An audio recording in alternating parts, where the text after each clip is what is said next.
ನಾವೇ ಮಾಡ್ಕೊಂಡ್ಬಿಟ್ಟಿದ್ವಿ. ಅದು ಯಾವುದೂ ಅಲ್ಲ, ಆದರೂ ಸಹ ನಾವೇ ಮಾಡ್ಕೊಂಡ್ಬಿಟ್ಟಿದ್ವಿ.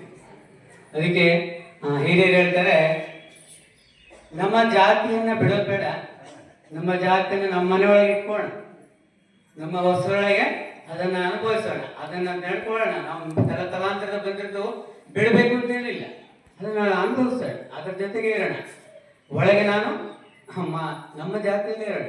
ಹೊಸರು ಬಿಟ್ಟು ಹೊರಗೆ ಬಂದ್ವಿ, ನಾವೆಲ್ಲ ಹಿಂದೂಗಳು, ಒಂದೇ ಜಾತಿ. ಯಾವುದು? ಹಿಂದೂಗಳು.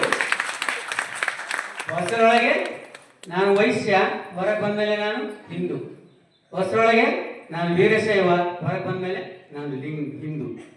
ಈ ರೀತಿ ಪ್ರತಿಯೊಬ್ಬರೂ ಸಹ ನಮ್ಮ ಭಾವನೆಗಳನ್ನು, ನಮ್ಮ ಆಚಾರ ವಿಚಾರಗಳನ್ನೆಲ್ಲ ನಮ್ಮ ಮನೆಯೊಳಗೆ ಇಟ್ಕೊಳ್ಳೋಣ. ಹಾಗೆ ಮಾತಾಜಿ ಹೇಳಿದಾಗ ಅದನ್ನೆಲ್ಲ ನಿಜವಾದ ಹಿಂದೂಗಳಾಗುವಂಥ ಪ್ರಯತ್ನದ ಜೊತೆಗೆ ನಡೀತಾ ಹೋಗ್ಬೇಕು.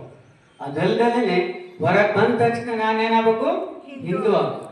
ಆಗ ಮಾತ್ರ ನಾವು ಸಂಘಟಿತರಾಗಲಿಕ್ಕೆ ಸಾಧ್ಯ ಅಂತ ನಾನಾದರೂ ಭಾವಿಸ್ತೇನೆ.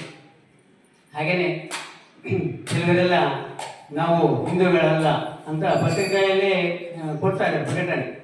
ಅಂದರೆ ನಾನು ಏನೋ ಸರ್ಕಾರದ ಒಂದು ಸೌಲಭ್ಯವನ್ನು ಪಡ್ಕೊಳ್ಳೋಕ್ಕೆ ಅಥವಾ ರಾಜಕಾರಣದ ಉದ್ದೇಶದಿಂದ ಹೇಳಿರ್ಬೋದಮ್ಮ. ಆದರೆ OIC ಅಧ್ಯಕ್ಷ ಅಂದರೆ ಅವ ಹೇಳ್ತಾನೆ, ಅರ್ಧ ಗಂಟೆ ನನಗೆ ಟೈಮ್ ಕೊಡ್ರಿ, ಇಡೀ ಹಿಂದೂ ರಾಷ್ಟ್ರ, ಈ ಒಂದು ಭಾರತವನ್ನು ಮುಸ್ಲಿಂ ರಾಷ್ಟ್ರವನ್ನು ಬದಲಾಯಿಸ್ತೀನಿ ಅಂತ.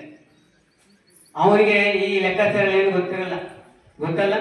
ಹಿಂದೂಗಳು ಯಾರು ಅಂತ ಅವನು ಏನು ಕಂಡಿದ್ದಾನೆ? ಅವನು ನಮಾಜ್ ಮಾಡ್ತಾ ಇದ್ದಾನಿಲ್ಲ, ಕರ್ಮ ಓದ್ತಾ ಇದ್ದಾನಿಲ್ಲ, ಮುಂಜಿ ಮಾಡಿಸ್ಕೊಂಡಿಲ್ಲ, ನೋಡ್ತಾನೆ, ಶೂಟ್ ಮಾಡ್ತಾನೆ. ಇದೆಲ್ಲ ನಾವು ನೋಡೇಬಿಟ್ಟಲ್ಲ, ಇದೆಲ್ಲ ಕಲ್ಪನೆ ಅಂದ್ಕೊಂಡಿದ್ದೆ, ನಿತ್ಯಂತರವಾಗಿ ನೋಡೇಬೇಕು ಅಲ್ವಾ?